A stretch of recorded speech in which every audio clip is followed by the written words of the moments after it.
पहलगाम में हुए आतंकी हमले से हर कोई उदास है। इंडिया का हर एक सिटीजन, फिर चाहे वो हिंदू हो, मुस्लिम हो, क्रिश्चियन हो, सिख हो, हर रिलीजन के लोग अपना गुस्सा जाहिर कर रहे हैं। और जाहिर सी बात है, गुस्सा आना भी चाहिए, क्योंकि पहलगाम में जो टेररिस्ट अटैक हुआ है वो काफी कायराना हरकत है।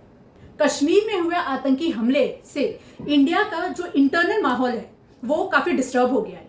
यहाँ पे हर कोई एक दूसरे को ब्लेम कर रहा है। यहाँ पे हिंदू मुस्लिम को ब्लेम कर रहा है। हिंदू और मुस्लिम का झगड़ा तो पहले ही पीक पे था, लेकिन इस हमले के बाद हिंदू और मुस्लिम के मुद्दे को और हवा मिल गई है। यहाँ पे हर कोई एक दूसरे से सवाल कर रहा है, हिंदू मुस्लिम से सवाल कर रहा है। लेकिन क्या आपको नहीं लगता है कि जो जायज सवाल है वो सरकार से किया जाना चाहिए?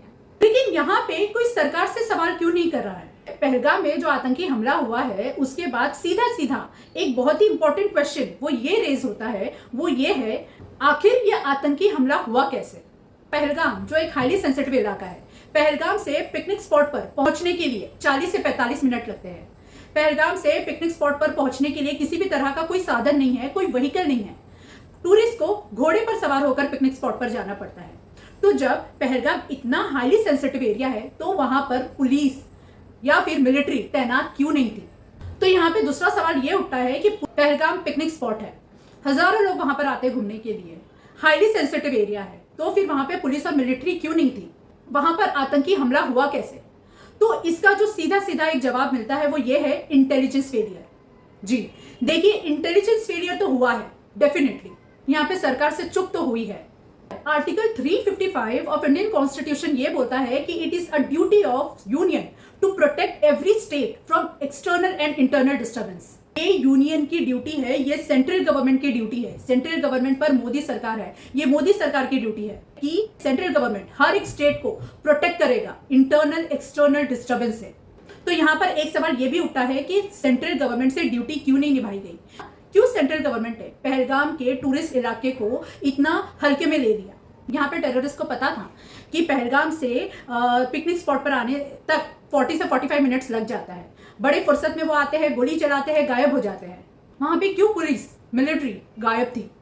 इंडिया का हर एक सेंसिबल सिटीजन जो सोचने समझने की शक्ति रखता है, जो हक की बात करता हो, जो सही को सही बोलता हो, गलत को गलत बोलता हो, ये सरकार से सवाल कर रही है। पहलगाम एक ऐसा आतंकी हमला है जहां पर मारने से पहले पूछा गया कि रिलीजन क्या है, मारने से पहले पूछा गया कि कलमा आता है या नहीं आता है।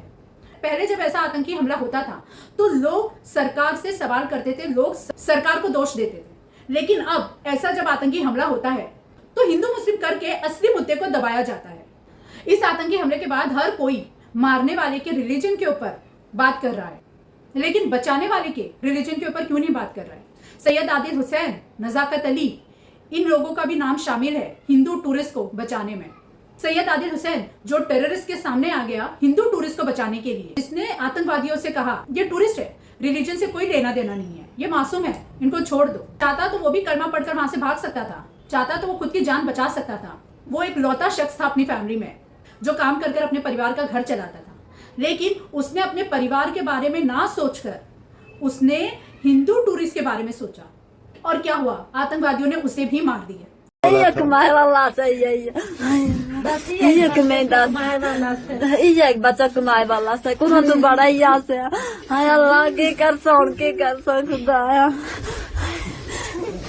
घर में और कोई नहीं है कमाने वाला? ना ना ना, हाँ। ये कमाने वाला, ये वहाँ पे घोड़ा चलाता था? हाँ, घोड़ा चलाता था। ये खुदा, वो भी मुसलमान था लेकिन मारा तो उसे भी गया है। ये कल पहलगाम घोड़े चलाने के लिए गया था, अच्छा, मजदूरी को। फिर हम 3 बजे हमने सुना कि वहाँ पे ऐसा वाक़ा हो गया, जिसमें हमने इसको फोन किया तो फोन स्विच ऑफ आया इसका।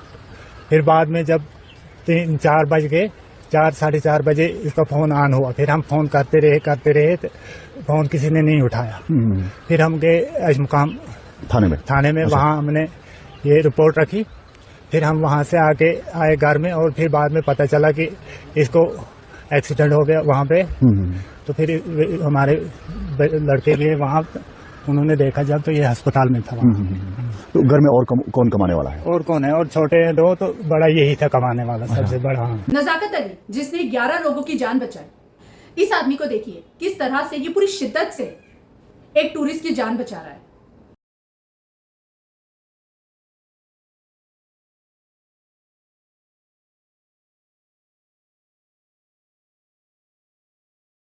ये है मुसलमान। कश्मीर में मुसलमानों ने हिंदू टूरिस्ट लोगों को कदम कदम पर यह एहसास दिलाया है कि वो हिंदू टूरिस्ट के साथ है। हिंदू टूरिस्ट को अपने घर में बिठाकर खाना खिलाया गया।